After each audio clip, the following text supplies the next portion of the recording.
வணக்கம் அன்பர்களே. இந்த நாளில் அந்த நாள்.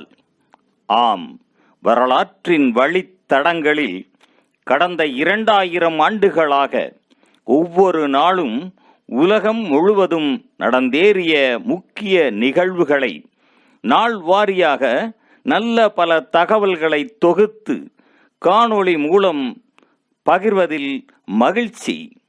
வாருங்கள் அன்பர்களே, இனி வரலாற்றில் இன்று எனும் வாசல்களை திறந்து வலம் வருவோம். வரலாற்றில் இன்று ஆகஸ்ட் 17ஆம் தேதியில் நடைபெற்ற முக்கியமான வரலாற்று நிகழ்வுகள்.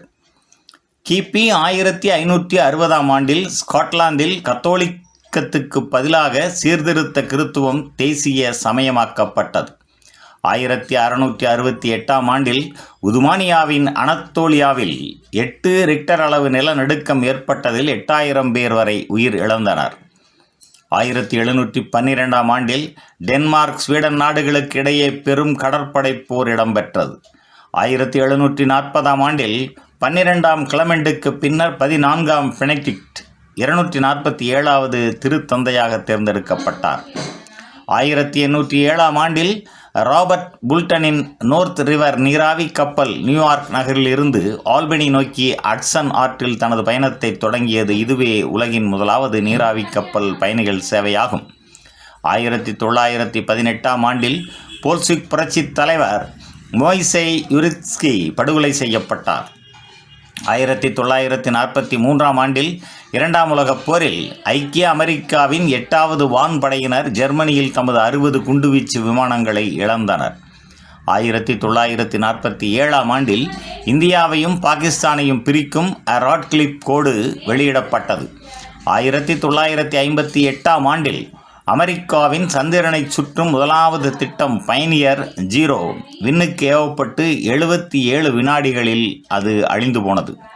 1959ஆம் ஆண்டில் மொன்டானாவில் இடம்பெற்ற 7.5 அளவு நிலநடுக்கத்தினால் குவேக் ஏரி உருவானது. 1969ஆம் ஆண்டில் மிசிசிப்பியில் இடம்பெற்ற தரம் 5 சூறாவளியில் 256 பேர் உயிர் இழந்தனர். 1970ஆம் ஆண்டில் வெனரா 7 விண்கலம் ஏவப்பட்டது. வேறொரு கோளில் இருந்து வெற்றிகரமாக தகவல்களை அனுப்பிய முதலாவது விண்கலம் இதுவே ஆகும். 1977ஆம் ஆண்டில் சோவியத் ஒன்றியத்தின் ஆர்க்டிகா என்ற கப்பல் வட துருவத்தை அடைந்த முதலாவது தரைக்கப்பலாகும். 1988ஆம் ஆண்டில் பாகிஸ்தான் அரசு தலைவர் ஜியாவுல் ஹக் மற்றும் அமெரிக்க தூதுவர் ஆர்னால்ட் ராஃபெல் ஆகியோர் விமான விபத்தில் கொல்லப்பட்டனர். 1999ஆம் ஆண்டில் வடமேற்கு துருக்கியில் 7.6 ரிக்டர் நிலநடுக்கம் ஏற்பட்டதில் 17,000 பேர் வரையில் உயிரிழந்தனர். 2005ஆம் ஆண்டில் வங்காளதேசத்தின் 64 மாவட்டங்களில் 300 இடங்களில் 500க்கும் அதிகமான குண்டுகள் தீவிரவாதிகளினால் வெடிக்க வைக்கப்பட்டன. 2008ஆம் ஆண்டில் அமெரிக்க நீச்சல் வீரர் மைக்கேல் ஃபெல்ப்ஸ் ஒரே ஒலிம்பிக் போட்டியில் அதிகமான 8 தங்கப் பதக்கங்களை வென்று சாதனை படைத்தார். 2009ஆம் ஆண்டில் ரஷ்யா அகாசியாவில் அணை ஒன்று உடைந்ததில் 75 பேர் உயிர் இழந்தனர்.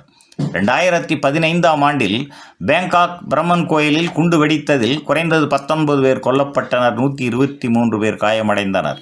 மேலும் ஆகஸ்ட் 17ஆம் நாளானது இந்தோனேசியா காபோன் நாடுகளின் விடுதலை தினமாகவும் அனுசரிக்கப்படுவது குறிப்பிடத்தக்கதாகும்.